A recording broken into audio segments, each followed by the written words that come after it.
Kepala daerah jadi konten kreator bisa dianggap sebagai upaya untuk menjangkau masyarakat secara lebih luas dan juga informal.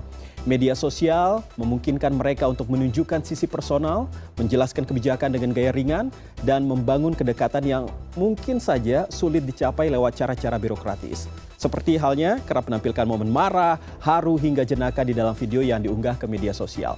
Tapi ternyata tidak sedikit yang beranggapan dan menunjukkan kekhawatiran bahwa apa yang dilakukan konten kreator politik, khususnya pejabat pemerintahan, lebih mementingkan citra dan juga narasi sepihak saja.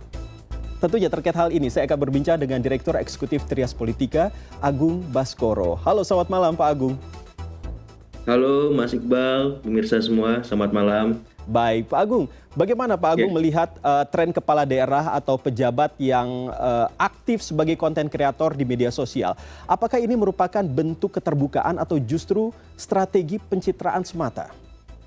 Iya, kalau konteksnya Kang Deddy Mulyadi ya, saya kira memang bisa dua hal itu. Tapi yang jelas saya mengapresiasi karena ini bisa membuat banyak inspirasi bagi kepala daerah yang lain, baik di level gubernur, wali kota maupun bupati, bahkan pemimpin di level nasional semacam itu, karena ini bisa mendorong transparansi kinerja, profesionalitas, yang paling utama juga efisien. Dan ini spiritnya sama dengan spirit pemerintahan pusat hari ini ya, efisiensi seperti itu. Tapi tujuan utamanya bukan viral, ini yang harus saya garis bawahi. Ini juga masukan buat Kang Deddy Mulyadi. Tujuan utamanya apakah setelah efisien itu efektif, Mas Iqbal. Nah, karena pemerintahan yang bergulir, yang berjalan, yang berdiri itu harus efektif. Efektif dalam artian kalau ini kan kesannya seperti Superman, Mas Iqbal. Nah, saya berharap ke depan Kang Deddy bisa membangun super team. Ya, jangan sampai legacy beliau, kebijakan beliau, inovasi beliau, inisiatif beliau untuk masyarakat Jawa Barat itu hanya ada ketika beliau menjabat. Tapi setelah itu balik lagi masalahnya, kembali lagi habits dari birokrasinya. Jadi harapannya setelah ini Kang Deddy punya pekerjaan rumah mentransformasi semua arahan-arahan bagusnya tadi lewat konten ya menjadi sebuah sistem yang baik. Supaya apa? Supaya Kang Deddy nggak harus terus-menerus turun ke bawah ya. Kemudian kalau misalkan saya lihat kan sehari di IG ada 5 konten tuh ya. Di YouTube ada 2 konten sehari rata-rata. Jadi itu kan luar biasa performanya gitu. Nah, saya berharap setelah ini semua pejabat publik di bawah Kang Deddy juga sama perilakunya. Kita bisa bayangkan Jawa Barat akan seperti apa ke depan kalau bupatinya, wali kotanya, kepala-kepala dinas di bawah Kang Deddy juga aktif konten, ya, aktif bersuara, mengawal semua kebijakan pemerintah mereka, baik di pusat maupun di daerah, itu akan luar biasa bagus. Tapi kalau hanya Kang Deddy saja yang melakukan ini, saya kira belum berhasil. Pekerjaan rumahnya akan belum tuntas. Seperti itu contoh sederhana.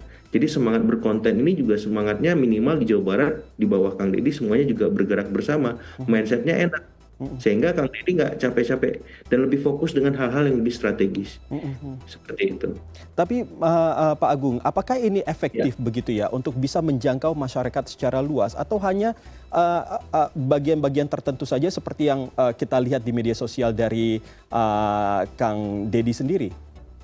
Iya, kalau ditanya efektivitas untuk ini viral, tersampaikan pesannya ke publik khusus di Jawa Barat, saya kira targetan itu tercapai untuk sementara ini ya.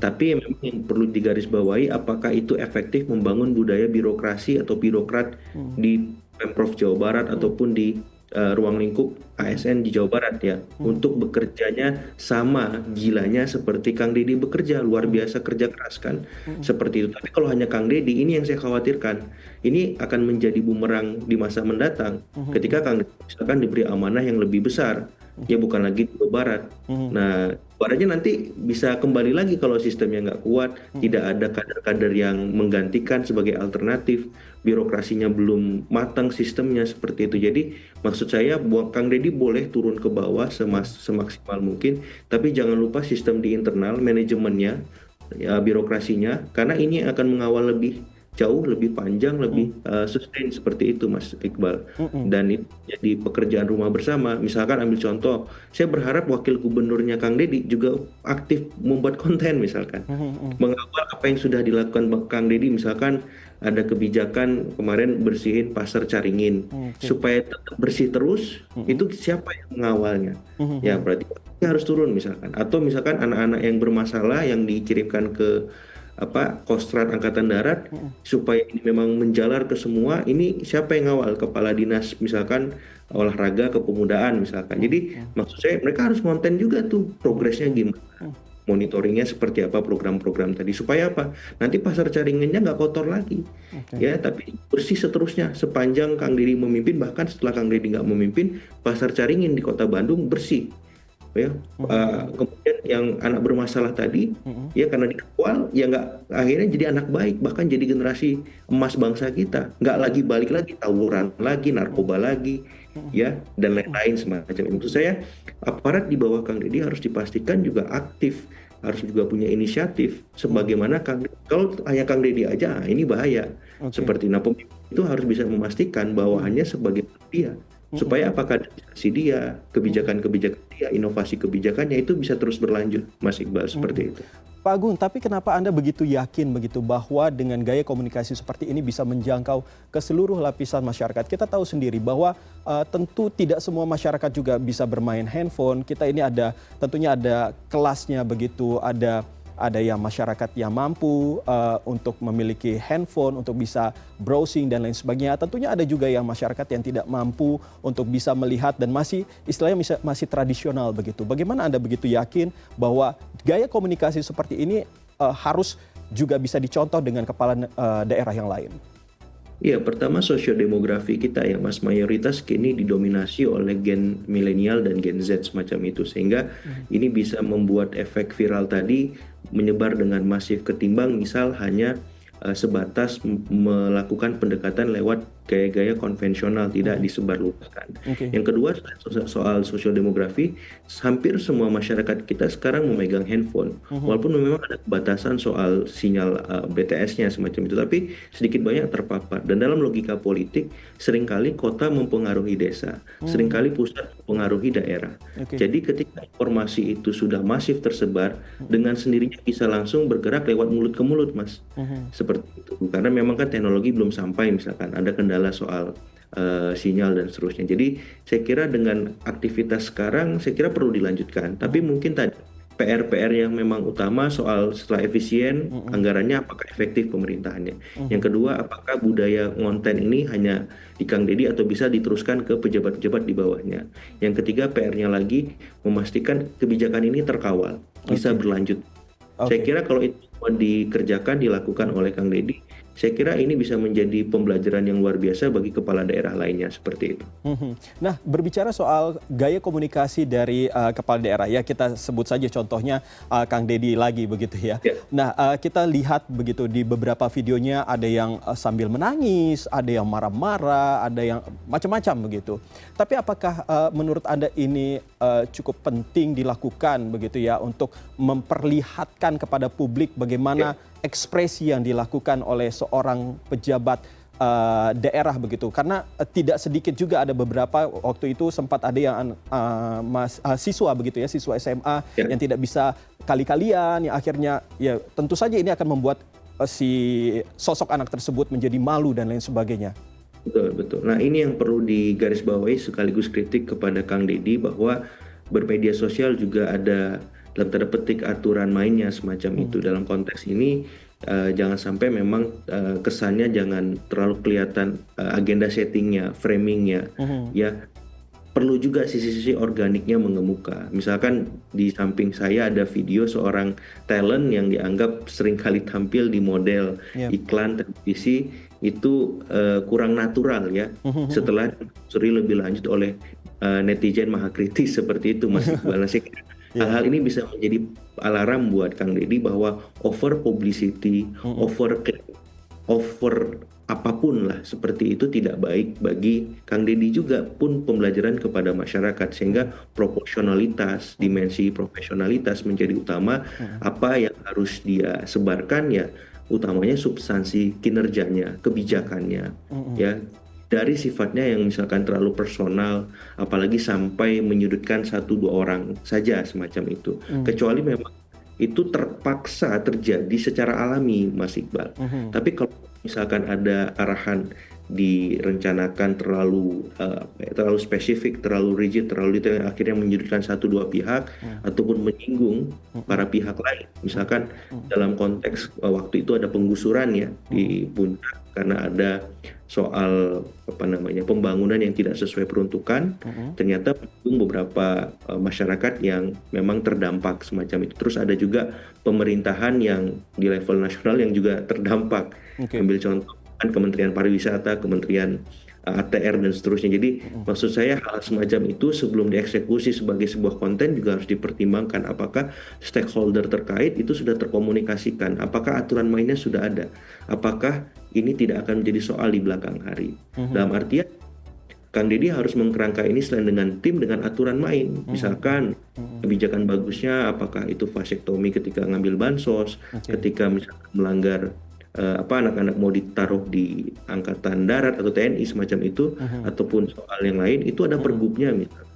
Mhm. Supaya ini nggak sekadar lisan saja ataupun tidak ada acuan yang menjadi dasar ketika dia membuat sebuah inisiatif. Dan ini penting. Saya berharap apa yang dilakukan Kang Deddy ini bisa menjadi sebuah sistem, Mas. Bukan lagi one man show ya. Ya, kita nggak ingin Kang Deddy ini Superman sendirian, tapi Mhm. dia harus membangun super team tadi, Oke. teamwork. Supaya apa? Supaya legasinya dia bisa berlanjut hingga pasca dia tidak lagi menjabat seperti itu. Oke, harus ada teamwork begitu ya, tidak hanya Kang Deddy saja. Tetapi ini berbicara juga soal apa yang disampaikan oleh Gubernur Kalimantan Timur terkait dengan Ya, gubernur konten itu dan langsung dibalas dengan Kang Deddy terkait bahwa ia bisa meminimalisir begitu ya biaya iklan sebesar sampai 3 miliar begitu yang biasanya sampai 50 miliar rupiah. Nah, ini menurut Anda bagaimana? Apakah ini karena banyak yang mengatakan bahwa ini apa yang disampaikan oleh Pak Deddy ini menjadi apa ya? Menjadi isu yang mengatakan bahwa mengkerdilkan apa namanya kinerja dari awak media. Bagaimana respon Anda? iya, saya kira memang kita mindsetnya dan persepsinya harus arahannya kolaborasi, Mas Hmm. Iqbal. Jadi saya melihat media sosial penting, tapi media massa dalam artian yang sesungguhnya konvensional itu juga harus Hmm.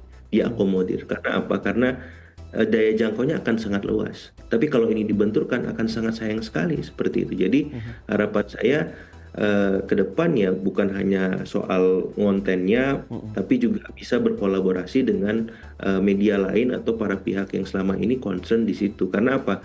Karena kan komunikasi itu harus dua arah. Hmm. Apa yang dilakukan Kang Deddy ini kan searah, monolog ya. Ya. Nah, nggak bisa. Kalau dia pejabat publik, dia harus dua arah. Hmm. Ada stakeholder terkait yang harus dia rangkul, Hmm. dan pada satu momen, ya mereka akan memberikan dampak kepada kebijakan Kang Deddy, baik secara langsung ataupun tidak, seperti itu. Jadi kalau ada masukan dari Gubernur Kalimantan Timur, Pak Rudi Masud, soal gubernur konten, saya melihat dimensinya positif ya. Justru beliau saya kira juga termotivasi untuk dalam tanda petik bisa lebih baik dari Kang Deddy sebagai Gubernur Jawa Barat seperti itu. Tapi kan ternyata netizen mengarahkan ke sisi negatifnya Hmm. seperti itu. Ya Hmm. it's okay. Yang Oke. jelas ini menjadi apa ya kompetisi yang sehat. Artinya semua gubernur hari ini punya benchmark ya kalau kita pengen mendapat apresiasi ya kita harus transparan kerjanya. Kita harus memberitahukan secara luas publik apa yang sudah kita lakukan. Dan itu sudah dimulai oleh Kang Deddy dan saya berharap gubernur-gubernur lainnya juga bisa meniru. Karena ini awal yang baik tapi harus ada garis batas yang jelas supaya tidak over tadi, Mas. Oke. Ya sekarang kalau sudah berlebihan juga akhirnya masyarakat kota menengah ke atas pendidikannya itu juga ilfeel Hmm. ya kok gitu-gitu amat sih. Tapi Oke. masyarakat bawah oke-oke saja. Hmm. Karena mereka yang merasakan langsung kebijakan itu sehari-harinya. Mereka pengen dekat dengan pemimpinnya, bisa terlibat dengan kebijakannya. Tapi masyarakat kelas menengah ke atas ini kan kadangkala suka berjarak dengan pemimpinnya. Karena mereka kadang tidak mendapatkan benefit langsung dari kebijakan tersebut. Oke. Sehingga ketika dia terlalu over, mereka akan merasa, ini kok teringat masa lalu ya, ada pemimpin yang kayak gini, tapi ternyata begitu misalkan.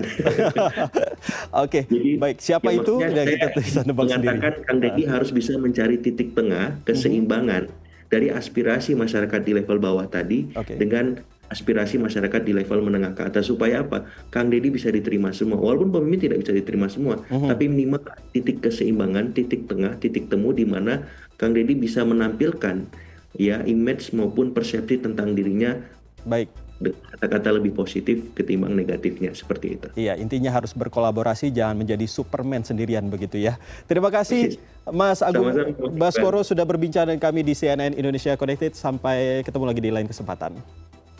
Dengan senang hati.